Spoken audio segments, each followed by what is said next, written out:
ინაუგურაციის დღეს დონალდ ტრამპისადმი მიძღვნილ ღონისძიებაზე მსოფლიოს უმდიდრესი ადამიანი და დონალდ ტრამპის მხარდამჭერი ილონ მასკი სიტყვით გამოვიდა. მან მადლობა გადაუხადა დონალდ ტრამპის მხარდამჭერებს და სწორედ ამ სიტყვის გამოსვლის დროს მან გააკეთა ასეთი ჟესტი, სადაც თავდაპირველად გულმკერდზე დაიდო ხელი და შემდგომ ძალიან სწრაფად აღმართა მაღლა.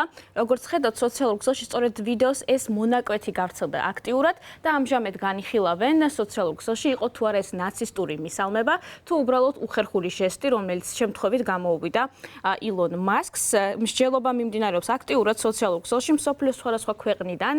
აქვეყნებენ თავიანთ შეფასებებს ისტორიკოსები, პოლიტიკოსები და ასევე აქტივისტები, მაგალითად ნიუ-იორკის პროფესორი, ისტორიკოსი რუთ ბენ გიატი აღნიშნავს, რომ ეს არის და ეს იყო ნაცისტური მისალმება და ძალიან აგრესიულიც კი, დაწერა მან Blue Sky-ზე ერთ-ერთ პლატფორმაზე.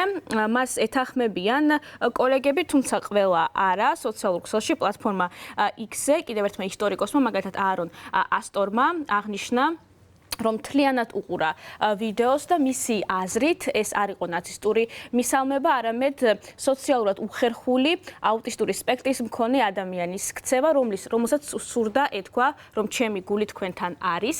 აღსანიშნავია, რომ როდესაც ეს ჟესტი გააკეთა ილონ მასკმა, შემდგომ თქვა, რომ ჩემი გული თქვენთან არის და სწორედ ამას გულისხმობდა, ასე ფიქრობს ერთ-ერთი ისტორიკოსი, პლატფორმა X-ზე ლაპარაკობს ამის შესახებ. აღსანიშნავია ის, რომ თავად ილონ მასკს აქვს ნათქვამი, რომ აქვს ასპერგერის სინდრომი, რაც არის აუტიზმის ერთ-ერთი ფორმა და სწორედ ამაზე მიმდინარეობს მსჯელობა, იყო თუ არა ეს უბრალოდ უხერხული ჟესტი თუ ნაცისტური მისალმება. აღსანიშნავია ის, რომ ანტისემიტიზმთან მებრძოლი არასამთავრობო ორგანიზაცია, ერთ-ერთი ყველაზე აქტიური ADL-ი ამბობს სოციალურ ქსელში მათ გამოაქვეყნეს განცხადება იმის თაობაზე, რომ ეს იყო უხერხული ჟესტი, თუმცა არ იყო ნაცისტური მისალმება, თუმცა სოციალურ ქსელში სხვა ორგანიზაციები, ანტისემიტური ორგანიზაციები არ ეთანხმებიან ამაში, როგორც ხედავთ, ილონ მასკი IDL-ს ეუბნება მადლობას ამ განცხადების გამო.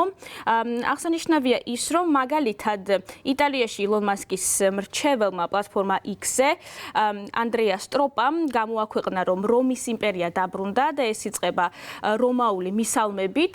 მან ეს პლატფორმა X-ზე გამოაქვეყნა, შემდგომ კი წაშალა და აღნიშნა, რომ ეს იყო უბრალოდ უხერხული ჟესტი, რადგან ექსტრემისტები სძულს ილონ მასკს, ხოლო თავად ილონ მასკის თქმით, უმჯობესია რომ მოიფიქრონ მის წინააღმდეგ სხვა ხერხები, რადგან ბრალდება რომ ყველა ჰიტლერი არის, უკვე ძალიან დამღლელია.